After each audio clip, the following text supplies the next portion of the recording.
हेमंत सोरेन 28 नवंबर को मुख्यमंत्री पद की शपथ लेने जा रहे हैं।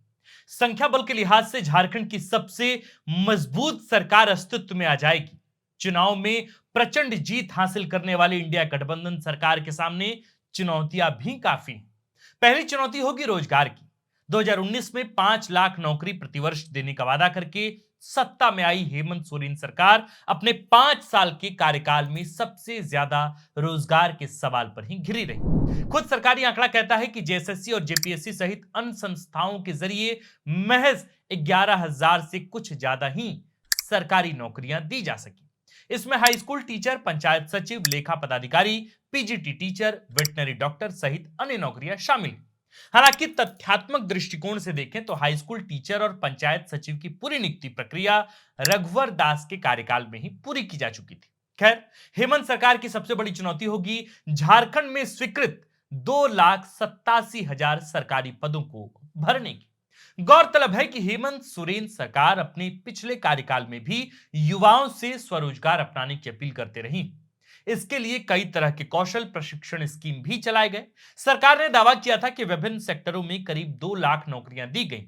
हालांकि झारखंड में करीब 10 लाख छात्र ग्रेजुएशन के साथ साथ प्रतियोगी परीक्षाओं की तैयारी करते हैं। जेपीएससी और जेएसएससी के जरिए सरकारी नौकरियों में नियोजित होने का सपना देखते हैं। चुनौती है इन युवाओं की उम्मीदों पर खरा उतरना।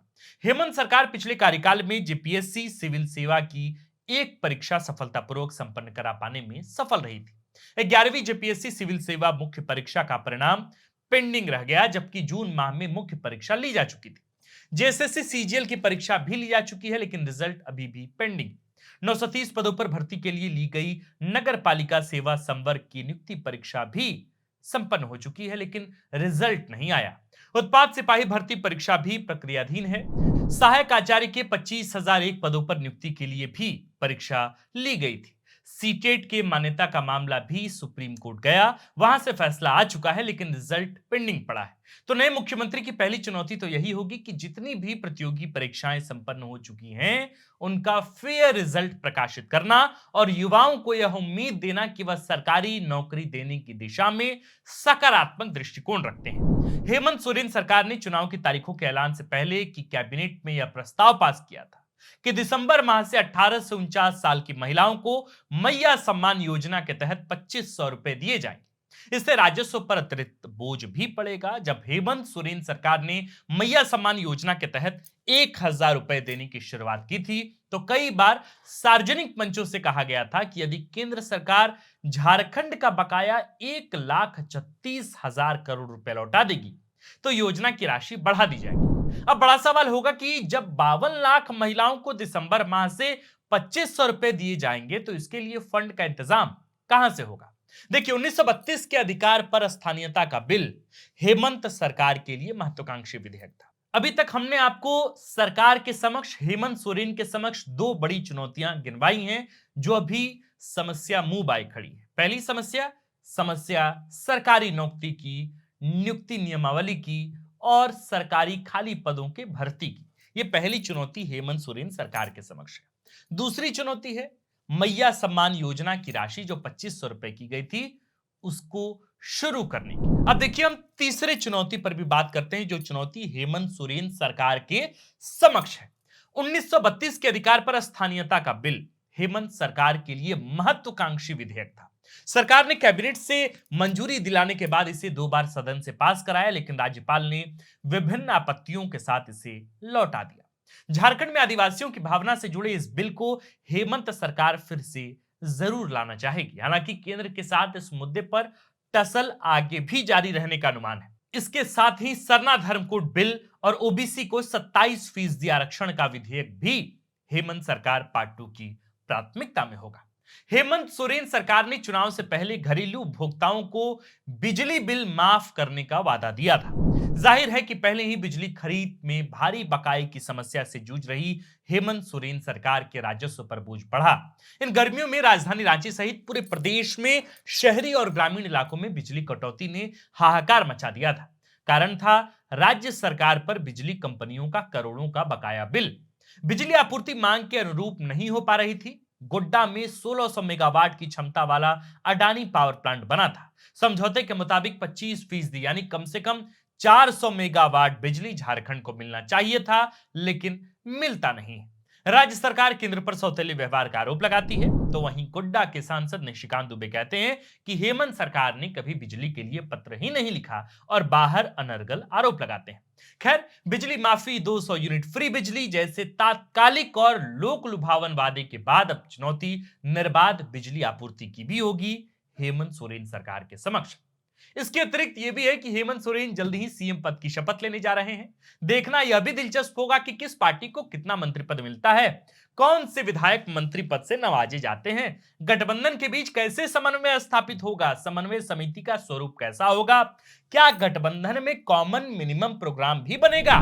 पिछली सरकार में कई फैसलों पर गठबंधन में खींचतान हुई थी, चाहे वह महुआ माझी को राज्यसभा भेजना हो, राष्ट्रपति पद के लिए द्रौपदी मुर्मू की उम्मीदवारी का समर्थन करना हो, या फिर योजनाओं के क्रेडिट लेने की जंग हो। उम्मीद यही होगी कि हेमंत सोरेन के नेतृत्व में सब मंगल होगा। हालांकि सियासत है क्रिकेट के बाद दूसरा सबसे अनिश्चित क्षेत्र।